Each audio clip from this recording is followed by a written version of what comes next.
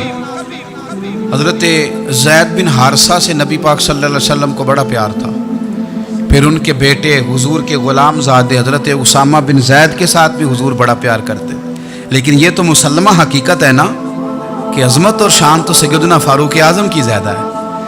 امت کا اتفاق ہے کہ نبیوں کے بعد سب سے بڑا درجہ جناب صدیق اکبر کا، اور پھر اللہ نے مقام عطا کیا حضرت فاروق اعظم کو۔ یہ بڑے لوگ تھے۔ ایک دفعہ مال تقسیم ہو رہا تھا تو حضرت عمر رضی اللہ تعالیٰ عنہ نے نا حضرت اسامہ بن زید کو 4000 دینار دیے، اور اپنے بیٹے عبداللہ ابن عمر کو 3000 دینار دیے۔ تو حضرت عبداللہ ابن عمر گھر جا کے کہنے لگے، ابا جی اسامہ میں وہ کون سی خوبی ہے جو میرے اندر نہیں، اور اسامہ کے باپ میں وہ کون سی خوبی ہے جو آپ کے اندر نہیں۔ تو حضرت عمر کی عاجزی دیکھیے، حالانکہ بالاتفاق دنیا جانتی ہے کہ جناب عمر فاروق رضی اللہ تعالیٰ عنہ افضل ہیں، پھر بھی پتہ اپنے بیٹے سے کیا کہتے ہیں؟ فرماتے ہیں وہ سن یار، وہ خدمت گزار ہیں نبی پاک کے، وہ بھی حضور کے گھر میں ڈیوٹی کرتے، نوکری کرتے، اور ان کے بیٹے بھی حضور کی نوکری کرتے، یہ خدمت گزار ہیں۔ فرمانے لگے اگر تو نے پوچھ لیا تو سن، پھر میری تو رائے یہ ہے کہ تیرے سے زیادہ اسامہ بن زید حضور کی نظر میں پیارے ہیں، اور اسامہ کا باپ تیرے باپ سے زیادہ نبی پاک کا پیارا ہے۔ کوئی کمپیریزن کرنے نہیں دیا، بچوں کو کسی ایسی جگہ کھڑے ہونے نہیں دیا۔ فرمایا یہ وجہ ہے، یہ انداز ہے کہ تو زیادہ پیارا ہے۔ حضرت عمر فاروق رضی اللہ تعالیٰ عنہ پسند نہیں کرتے تھے، ذرا برابر بھی پسند نہیں کرتے تھے کہ کوئی شخص اور مال آتا تو اپنے رشتہ داروں کو نوازنے سے بچتے۔ مال غنیمت آتا ہے نا، ہمارے ہاں تو اللہ خیر کرے جب کوئی بندہ کونسلر بنتا ہے، چیئرمین بنتا ہے، تو ٹھیکہ کس کو دیتا ہے؟ کوئی چلو بھتیجا مل جائے، کوئی بھانجا مل جائے، کوئی چھوٹا بھائی، اسے بھی کام مل جاتا ہے ساتھ۔ نوازنے پہ لوگ آتے ہیں تو وہ تلاش کرتے ہیں کہ کہاں کہاں کو میرا ہے، وہ ٹینڈر ہی ان کے نام کے پاس ہوتے ہیں جن کی طرف ذرا نظر کرم زیادہ ہوتی۔ حضرت عمر فاروق مال تقسیم کر رہے تھے تو بیٹی آگے کہنے لگی، ابا جی رشتہ داروں کا بھی حق ہوتا ہے، آپ سب کو دیتے ہیں، آپ کے اپنے آپ کے قریب ہی نہیں آتے۔ تو حضرت عمر فاروق نے کیا لفظ کہے، کیا حقیقت ہے، کیا حسن ہے۔ فرمانے لگے پتر یہ مال تیرے باپ کا نہیں مسلمانوں کا ہے، جب تیرے باپ کا ذاتی مال ہوگا تو اپنے رشتہ داروں کو دے گا، یہ مسلمانوں کا مال ہے، یہ اسی حساب سے تقسیم ہوگا جو عدل کا حساب ہے، جو ترازو ٹھیک ہے۔ فرمایا تو مجھے یہ مشورہ نہ دے، یہ مسلمانوں کا مال۔ یہاں سے نظام احتساب شروع ہوتا ہے، یہاں سے انسان آگے بڑھتا ہے، اور پھر کوئی تکلف نہیں کسی پر حضرت عمر کا، کوئی چھوٹا ہے یا بڑا ہے۔ حضرت ابو سفیان رضی اللہ تعالیٰ عنہ سردار رہ چکے ہیں مکے کے، بڑے آدمی، لیکن نظام احتساب میں کوئی چھوٹا بڑا نہیں ہوتا۔ حضرت عمر فاروق مکہ مکرمہ گئے تو لوگوں نے کہا حضور جناب ابو سفیان نے نا گلی میں پتھر رکھے، اور بہت سارے لوگوں کو رستوں میں تکلیف ہو رہی ہے۔ تو حضرت ابو سفیان رضی اللہ تعالیٰ عنہ سے بھی لوگ کہہ دیتے تو وہ بھی اٹھا دیتے، لیکن لوگوں نے چونکہ وہ سردار تھے، بڑے تھے، تو لوگوں نے ان سے کہا نہیں۔ حضرت عمر جب آئے تو کہا تو جناب عمر نے پرواہ نہیں کی، خود آئے جناب ابو سفیان سے کہا یہ پتھر آپ نے رکھے؟ کہا حضور ہاں۔ فرمایا یہ بھی اٹھائیے، یہ بھی اٹھائیے، یہ بھی اٹھائیے۔ جب وہ اٹھا رہے تھے تو حضرت عمر کہہ رہے تھے شکر نہیں اللہ کا کہ عمر کہہ رہے ہیں اور ابو سفیان مانتے جا رہے ہیں. شکر نہیں. یہ نظام احتساب ہے کہ بڑا ہو یا چھوٹا ہو اس کو یہ حق حاصل نہیں ہے کہ مسلمانوں کو وہ کسی تکلیف میں کسی بھی صورت میں مبتلا کرے, کہیں بھی کسی جگہ بھی, اس کو یہ والی اجازت نہیں. حضرت سیدنا عمر فاروق رضی اللہ تعالی عنہ. پھر ایک اور بات تھی, میں کئی دفعہ یہ بات کہتا ہوں اور مجھے ذاتی طور پر اس کا بڑا تجربہ ہے. کچھ لوگ نا خوشامد پسند ہو جاتے ہیں, بڑی عمدہ تعریف کرتے ہیں, اوئے ہوئے ہو پول باندھتے ہیں پورے. آپ کے پاس آئیں گے تو کہیں گے جناب آپ سے زیادہ اچھا بندہ ہی کوئی نہیں. تو وہ نا آپ سے کام نکلواتے ہیں, پھر وہ کسی دوسرے کے پاس جاتے ہیں تو اسی طرح کا رویہ وہ دوسروں کے ساتھ کرتے ہیں. یہ عام لوگوں میں بھی مرض ہوتا ہے, عام لوگوں میں. اور بادشاہ ہو بندہ اگر, پھر تو اس کا دل کرتا ہے میں اگر بادشاہ سلامت ہوں تو 2-4 بندے دیہڑی پہ رکھ لوں پر میری تعریف ضرور کریں. پابندی ہوتی ہے, لوگ یہ کام بڑے شوق سے کرتے ہیں. اور شیخ سعدی فرمایا کرتے تھے لکڑی کو گھن کھا جاتی ہے اور بڑے لوگوں کو خوشامد کھا جاتی ہے خوشامد. حضرت عمر فاروق رضی اللہ تعالیٰ عنہ اس معاملے میں بھی بڑے مضبوط تھے. ویسے مجھے اور آپ کو اچھا کون لگتا ہے؟ ہماری غلطیاں بتانے والا. ہمارے ایسا فرمایا کرتے تھے اپنے دشمنوں کی باتوں پر بھی غور رکھو, تمہارے دشمن تمہیں نکھار دیتے ہیں. تمہارے اندر جو کوتاہیاں ہوتی ہیں وہ تمہیں پتہ چل جاتی ہیں کہ یہاں میری اصلاح ہو رہی. ان پر غور کرو وہ کیا کہتے ہیں. حضرت عمر فاروق کی تعریف کی ایک بندے نے, کمال تعریف کی. اس کا خیال تھا کہ رزلٹ بڑا شاندار آئے گا. بادشاہ کی تعریف ہوتی تھی تو پھر تھیلی جاتی تھی اشرفیوں کی, کمال رزلٹ آئے گا. تو حضرت عمر جب وہ پوری کر چکا نا بات تو فرمانے لگے تو خود بھی ہلاک ہوا اور مجھے بھی ہلاک ہی کر دیا.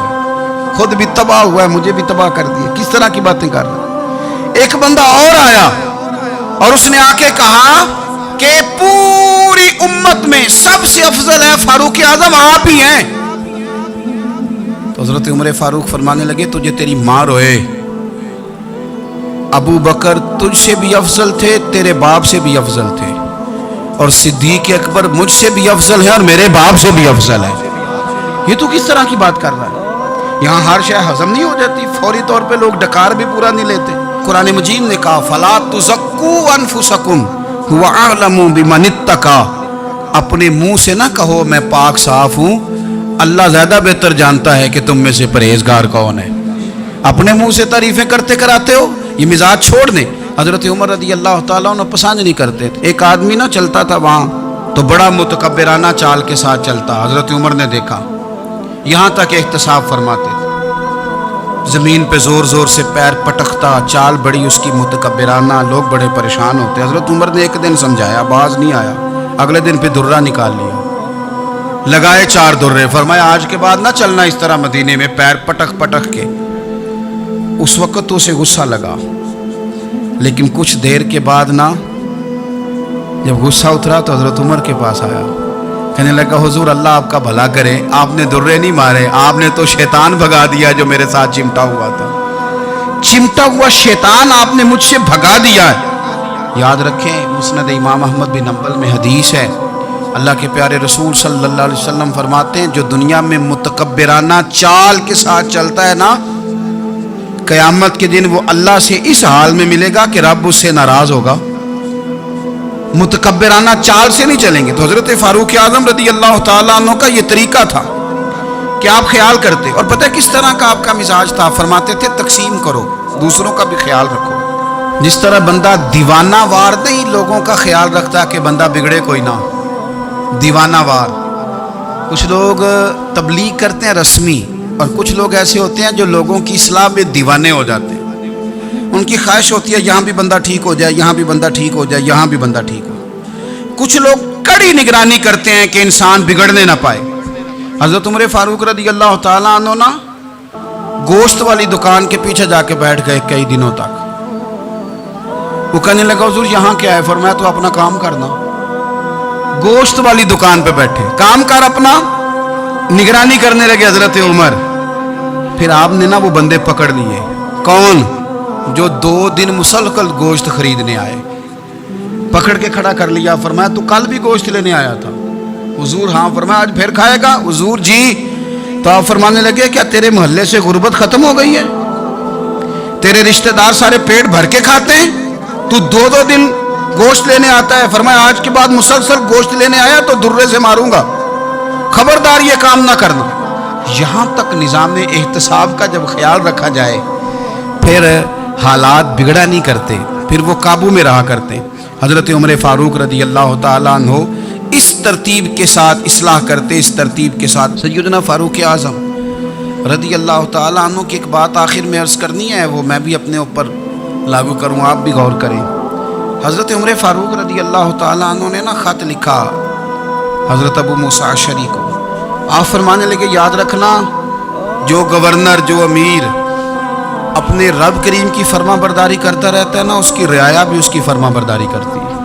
اور جو لوگ اپنے رب کریم کی فرما برداری چھوڑ دیتے ہیں، پھر جنہوں نے ان کی فرما برداری کرنی ہوتی ہے وہ ان کی فرما برداری چھوڑ دیتے ہیں. آپ نے سپہ سالاروں کو خط لکھے تھے، فوج کے جو جرنیل تھے، کمانڈو تھے، ان کو خط لکھے تھے. فرمایا جو سپاہی نماز نہیں پڑھتا اسے فوج سے نکال دو. اور ساتھ لکھا تھا یاد رکھو جو رب کا وفادار نہیں وہ ہمارا کیسے ہو سکتا ہے، نکال دو ان لوگوں کو، فوج سے الگ کر دو. ہم آج جو بے پناہ پریشان ہیں کہ ہمارے بچے بات نہیں مانتے، شاگرد بات نہیں مانتے، ہم شکوے کرتے ہیں، بے ادبی بڑھ گئی. ادب کے ساتھ میں گزارش کروں گا بڑوں کی بارگاہوں میں، جو میری طرح کے بڑے بنے ہوئے ہیں، بزرگوں سے نہیں بات کرتا، ان سے میں کہوں گا کہ ہمیں ایک دفعہ اپنے اوپر بھی تو غور کر لینا چاہیے. کہیں ایسا تو نہیں ہے کہ ہم جب تک اللہ تعالیٰ کے فرما بردار تھے، جب تک ہم تقوی کے معیار پر تھے، ہماری بات ماننے والے ہماری بات مان رہے تھے.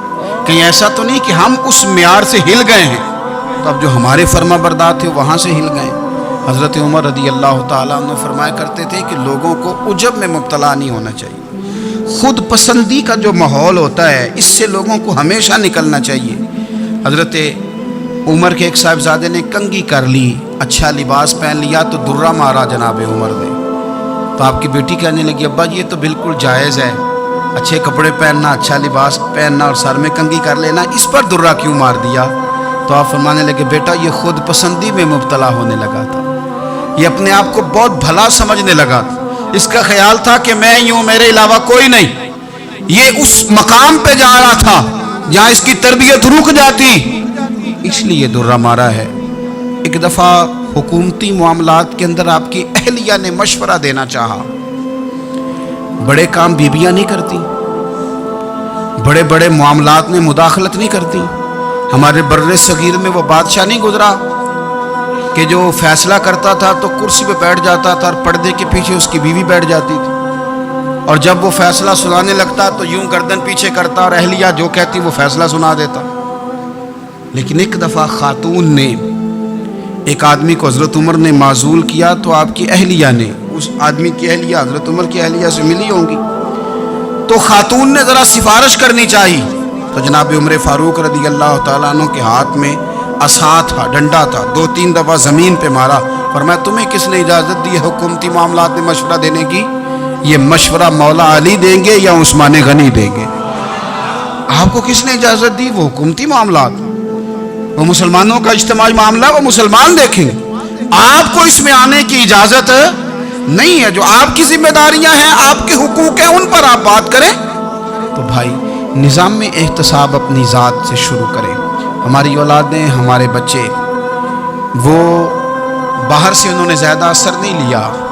ہم نے انہیں بتایا ہے کہ ہم بڑے غریب ہیں، ہم بڑے مجبور ہیں، ہم تو بڑے کمزور ہیں، ہماری تو سنتا کوئی نہیں، یہ تو امیروں کا ملک ہے، اس میں تو فلانے فلانے کو اہمیت حاصل ہے. ان باتوں نے ہمارے بچوں کو کمزور کیا ہے. ان باتوں نے ہمارے بچوں کے دلوں میں احساس کمزوری پیدا کیا ہے. آپ ان کو جینا سکھائیں. آپ ان لوگوں کو بتلائیں کہ رب کریم نے جو تمہارے لیے بہتر سمجھا وہ تمہیں اپنے فضل سے بڑا عطا فرمایا ہے.